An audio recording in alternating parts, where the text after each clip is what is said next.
आज पता चला हाथी के दांत खाने के और दिखाने के और होते हैं। अब तो देश का नाम भी खा गई।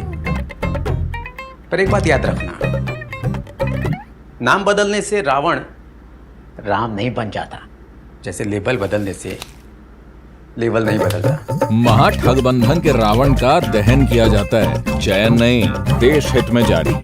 Lauding the United Nations resolution on the Israel-Hamas war demanding an immediate ceasefire, India at the UN stated that it is a positive step because the humanitarian crisis resulting due to the Israel-Hamas war is unacceptable. India's permanent representative to the UN, Ruchira Kamboj, underscored that the humanitarian crisis has severely deepened, resulting in instability being increased in the region and beyond.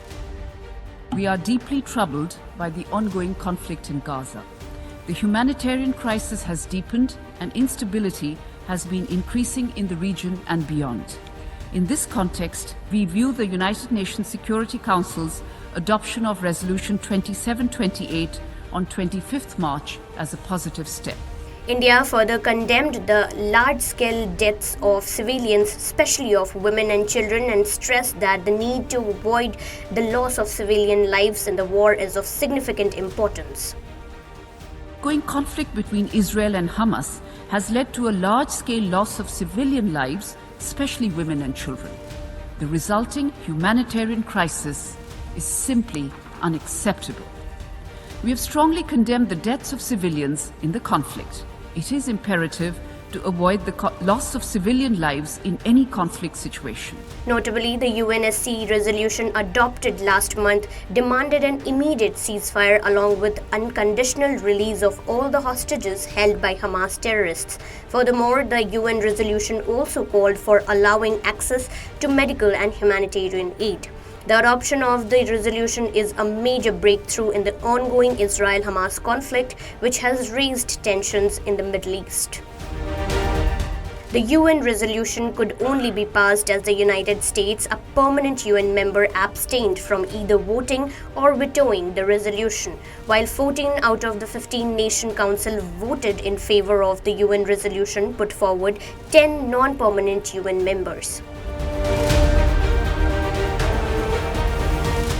Meanwhile, India at the UN stated that terror attacks or hostage-taking can never be justified, stressing that Hamas's attack on Israel on October 7 was shocking and deserves unequivocal condemnation from India.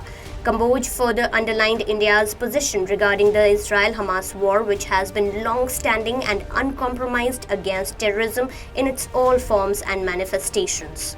Terror attacks on Israel on 7 October were shocking and they deserve our unequivocal condemnation. There can be no justification for terrorism and hostage-taking. India has a long-standing and uncompromising position against terrorism in all its forms and manifestations. Notably, regarding the Israel-Gaza war, Indian leadership has repeatedly echoed that only a two-state solution achieved through direct and meaningful negotiations between both sides would deliver enduring peace in the region. What is the problems which face the Palestinian people? And our view is that it has to be a two-state solution. If you have to find a solution, you have to find a solution through dialogue and negotiation.